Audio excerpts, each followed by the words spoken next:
Hello there, I'm back. I wanted to record a video here to give you guys an update of what's going on. It's been a little bit of time since my last video. First things first, I'm actually going to be starting with a new website, bbtas.com, run by a gentleman named Byron Brown. It's a friend of mine. Pretty smart guy, technical. His website has a lot of everything. A lot of things about, he did a series about installing Linux and his journey using Linux, getting the in-depth nuts and bolts of it. A lot of non-technical things. He's a lot of music, interviews. He's getting to a subsite about homebrewing beer, things like that. And when he wanted a video game person for his site, he looked me up and I decided to go along with him. What that means for my little show here is that, for one, there's going to be quite a bit of a technical upgrade. There's some new intros and outros and bumpers, things being worked on. I've had a sneak preview of some of those, and they're pretty impressive. I'm going to have to actually step my game up here to have them be worth the, the intro might be promised a little more I can deliver, so I'm going to make sure that I live up to that. So other than the technical upgrade, hopefully going to be getting some equipment here soon to be actually doing some gameplay footage and turning them into some of the reviews that I do, which is something I've been looking into doing for a while. So still going to have them on YouTube. They're going to premiere on the website usually probably for about a week, exclusive, and then they'll be put up here on the channel, so this isn't going away. And I encourage everybody who watches these videos to go check out the website. I'll put a link to it down below here. It's a lot of interesting stuff, a lot of good content, a lot of good people getting involved, so definitely something worth the time. Now, back to my personal little adventure here. I have picked up a few systems since the last time I made a video, so I did want to go ahead and let you guys know about that. One thing that I picked up would be the Sega Saturn. I grabbed one of these for, I think it was about $50. The guy threw in 6 games. One of the games I was going through them, it was extra games. Sega Rally was actually put inside one of the games. I don't know if it was on purpose or if it's just a bonus, or either way. It's always fun to get a little unexpected extra. And you might notice on top here, I've got the action replay cart, which serves 2 purposes. One, there's a few games that need a memory upgrade. Let me just put this back up here. They need a memory upgrade because the Saturn did not have a lot of internal memory built in, so a lot of the fighting games, the Capcom games especially, needed like a 1 or 4 meg additional memory card, so that does that. And also the action replay there actually lets you play import games without having to buy a Japanese Saturn. One of the weird things about it, the Sega CD and a Dreamcast, they both play burn games, they both play import games. This is by putting them in, but because there was a whole bunch of different versions of the Saturn, there's actually different ones in Japan. They're region specific, so instead of having to buy a separate system, you just get the action replay. And as Mark from the Classic Gaming Room says, you can give region coding the finger by using the action replay, which is always a good thing because region coding sucks. Games should be meant to be played on any system anywhere in the world, and anything that gets around that is always a good thing. Now, the second thing that I've picked up recently was actually kind of unexpected. I actually saw this in the used game store for a while, and for the first time I saw it, I thought it said it includes 10 games for $50, and then when I actually read the sign again, it said 18 games, so I figured at that price I had to pick it up. What it is, it's in television. See that there with the wonderful attached controllers. Move this out of the way here. It's actually in pretty good shape considering it's almost as old as I am. A little bit of cosmetic damage, but hey, But yes, this has the controllers attached to it with the wonderful 1980s phone cord. And I guess it's nice you won't lose the controllers, but if one of these breaks, pretty much screwed because it's hardwired into the controller.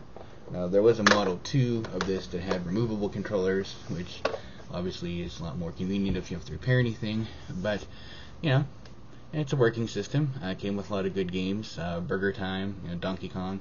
It's always weird looking back in the early 80s, like the Atari 7800 or the Television, seeing like Nintendo games on different consoles, because Mario Brothers is out for the Atari, Donkey Kong is on the Atari and on the television.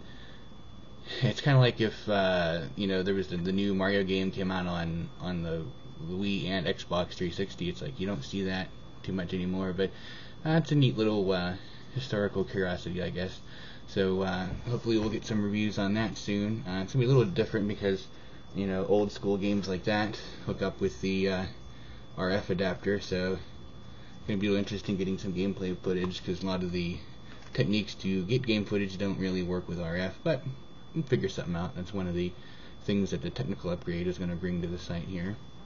So that's pretty much in a nutshell the latest things. I did get some games. The game store was the actually one I bought the Intellivision at. Had a big box of dollar games for Super Nintendo, Genesis. There's actually a few Sega CD and Saturn games.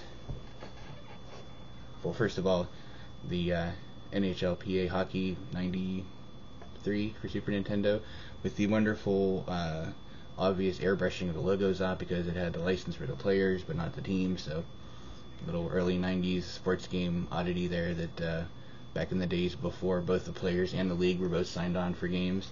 It's hard to imagine you think that there was a time where that wasn't the case, since it's such a money generator now, but it's how things evolve.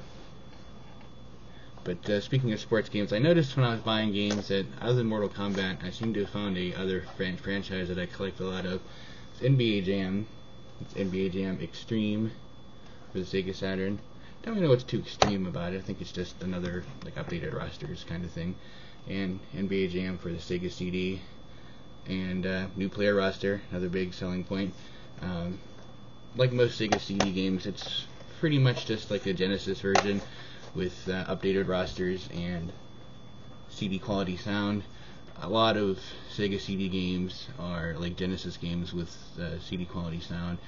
It's kind of like Sega was aware that one of the shortcomings to Genesis was the sound, so it's like they're, it's like when you see a short guy with an expensive car, he's kind of overcompensating for something, so Sega comes out with an add-on to give their games CD quality audio. Graphics, really, we're still pretty much the same, so they're definitely overcompensating for that.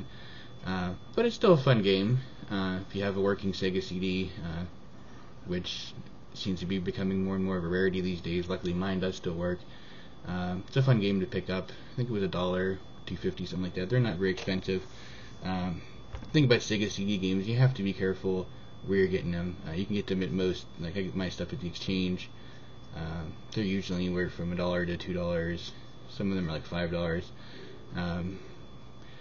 If you go on eBay, in fact, I know there's a game store that I've gone to that actually bases their prices off of eBay. Sometimes you end up paying a little more. Like, they tend to sell their Sega CD games for like $15 to $20. I know they're selling Sonic CD for like $24 at some stores. It's not that uncommon of a game to have to pay $20 for. I think a lot of people see Sega CD games and just think they're worth more than they are, because it wasn't out very long as a system, and it's kind of rare to see nowadays. But these games are not hard to find. They're out there. They're CD, so it's not like it's a cartridge that's going to not be functioning anymore. The consoles are a little bit expensive, because those do tend to have a high failure rate. I know a lot of the Model 1s, the front loaders, are plugged into the original Genesis. Those had a tendency after a while, the motors to open the door and close it again, those seem to go on it. I mean, it's repairable, but a lot of people don't really want to put the effort into fixing Sega CD unless you're like a game collector. It's one of those things where if it breaks, most people just pitched it. The Model 2, the one with the door that opens on the top, it plugs into it plugs into either one, but it's meant to fit with the Model 2 Genesis. They go together. It's the one that I have.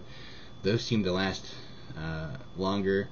The only problems that I've seen with those, like mine, the latch to close the door sticks, and the drive will pop open, but you just kind of get the gunk out of the latch. It'll usually pop back into place.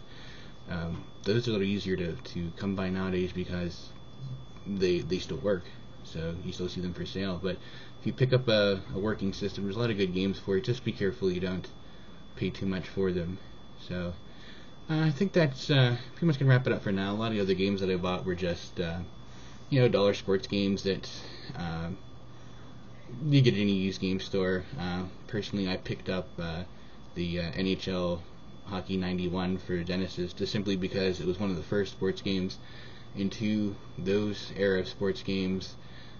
I think NHL 94 was featured in Mallrats. I mean, everybody who played that era of games, it was just more fun. I mean, it's not as technically advanced as games are now, where you can see like the logos on the sticks and the equipment, and everything's just high-end graphics. The players still don't look like the players, but everything else is like high-end, logos on the boards, things like that. It was just two teams, and you would just basically hit each other and knock everybody down and get into fights, and scores ended up looking more like football games than hockey. A lot of like 10-9 scores were popular, but you can play teams that don't exist anymore. I mean, there's like the Whalers and the Nordiques and the North Stars and the original Jets, even though now we have Winnipeg Jets back again, but hockey fans know what I'm talking about there.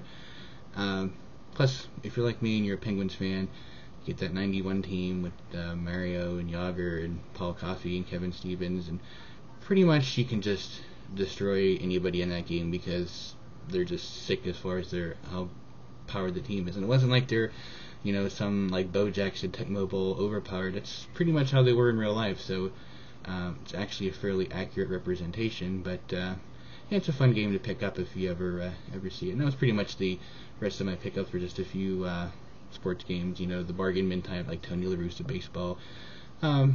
Fun things that, if you're into it, it's worth picking up for $1, but if you're not a big sports person, there's nothing worth going out of your way to get. But like I said, it's going to do for now. I'll be putting links to the site that I'm teaming up with at the bottom here, as well as some other things. So keep an eye on that. I am going to still be making videos. Like I said, this channel's not going away, so just keep an eye out for that, and we'll get back to you soon.